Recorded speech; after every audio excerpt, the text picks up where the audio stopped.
کہ اگر شوہر کوما میں چلا جائے تو کیا بیوی اس سے طلاق لے سکتی ہے جبکہ کئی سالوں تک اس کے ہوش میں آنے کی کوئی امید نہ ہو، چانس نہ ہو،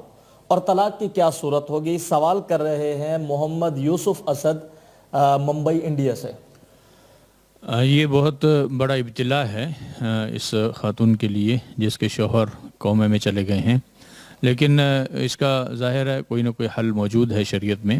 اگر واقعتاً ایسا یہ ہے اور ڈاکٹروں نے یہ کہہ دیا ہے کہ یہ اب لمبے عرصے تک ہوش میں آنے کا ان کا کوئی امکان نہیں ہے، اور عورت بھی خصوصاً جوان عورت ہے اور اس کو بہت سارے دیگر مسائل بھی ہوتے ہیں، اپنے نفس کا بھی خطرہ ہوتا ہے اور نان نفقے کے مسائل بھی اس کے ساتھ ہوتے ہیں،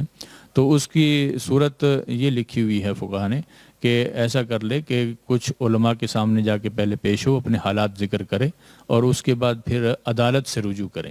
عدالت پھر اس کے اسباب کو دیکھتے ہوئے کہ اس کے پاس فسخ نکاح کے اسباب موجود ہیں یا نہیں ہیں، تو عدالت ان اسباب کے مد نظر رکھتے ہوئے وہ فسخ نکاح کا حکم کر دے گی اور پھر اس کا نکاح فسخ ہو جائے گا۔ طلاق البتہ نہیں ہو سکتی ہے، اس لیے کہ طلاق دینا شوہر کا ہی